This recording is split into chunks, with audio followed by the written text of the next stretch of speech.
Who is Jack the Ripper? This question has been recycled through decades of research in hopes of finding the identity of the first major serial killer. In August of 1888, a fairly tiny neighborhood known as Whitechapel first became aware of a monster in its midst. Unfortunately, Whitechapel is notoriously known to have been home to some of the most penniless people in London's East End, not to mention the overwhelming number of prostitutes, mentally ill, and alcoholics who roamed aimlessly through the streets desperately in search of money, food, or shelter. Whitechapel residents were physically unsound, either from poor living conditions, malnutrition, inadequate medical care, or a number of other contributing factors. It is almost certain that these horrible conditions contributed to the murders that will one day take place in this impoverished area.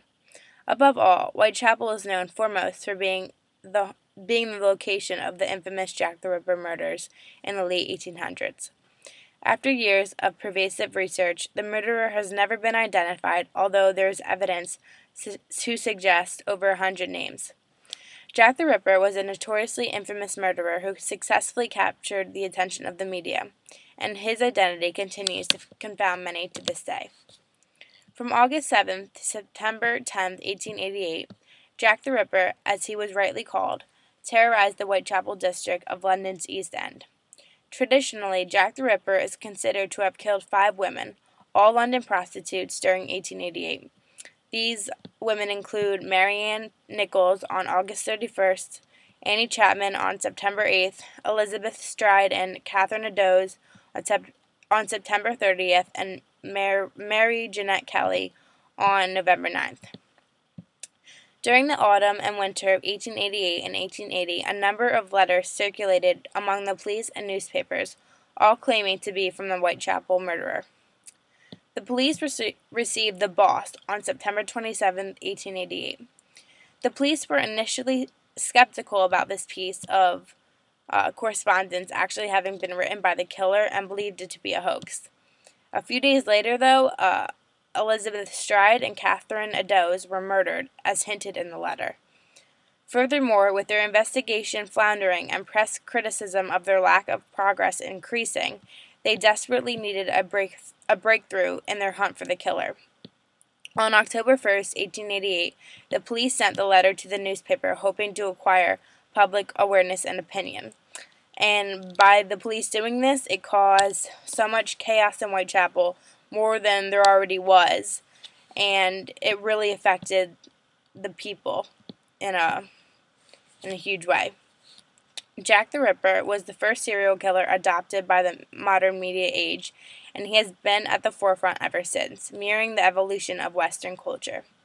By 1888, literacy was common amongst the crowded citizens of London, and newspapers reacted to the Whitechapel murderer, whom they initially named the Leather Apron, with the frenzy we expect from modern tabloids, stirring opinions, fact, and theory, together to create a legend which seeped into popular culture.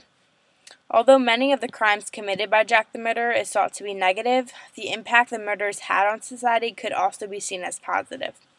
At the very least, these murders brought essential attention to the deplorable living conditions in the East End.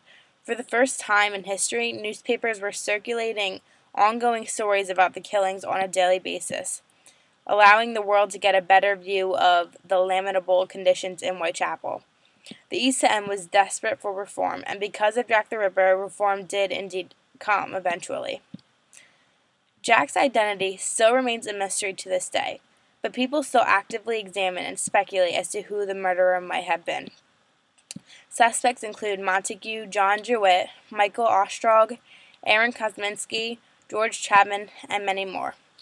These men were from back then, so police have had many more leads, and because of technology growing, they've been able to narrow down a lot of names. But there's only so much technology can do, and because these murderers took place, so far in the past, there's not that much that scientists can do today. These men are only but 3 from a very long list that exists of possible Ripper suspects. Only a select few of these suspects have been extensively examined, though hundreds of them at one time or another have been alleged to be Jack the Ripper. Historians and forensic investigators have debated this case for over a century, and they are not one step closer to solving this everlasting mystery. While Jack the Ripper may have been mysteriously vanished after several months, heated speculation of his identity has certainly not. There was speculation that Jack the Ripper died a month after, the last murderer, which is why, he never wrote to the press again, or there's also speculation that he fled the country. In theory, the murderer has been adjudged everything from a cannibal to a cop, from a religious fanatic to a mad social reformer, and some people back then also believed that the royal family had something to do with the murders back then. Arthur Conan Doyle, creator of Sherlock Holmes, had it at one point that the murders were being committed by a psychotic midwife.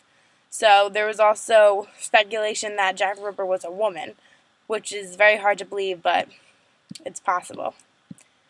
Jack the Ripper was a notoriously infamous murderer who successfully captured the attention of the media, and his or her identity continues to confound many to this day. Jack the Ripper has successfully managed to draw a sensational amount of attention to London's East End. Above all, he has served successfully as a lever for social reform. Alone, he managed to do more in a way of exposing the plight of poverty-stricken than all the public demonstrations of the time. I really hope you enjoyed my speech.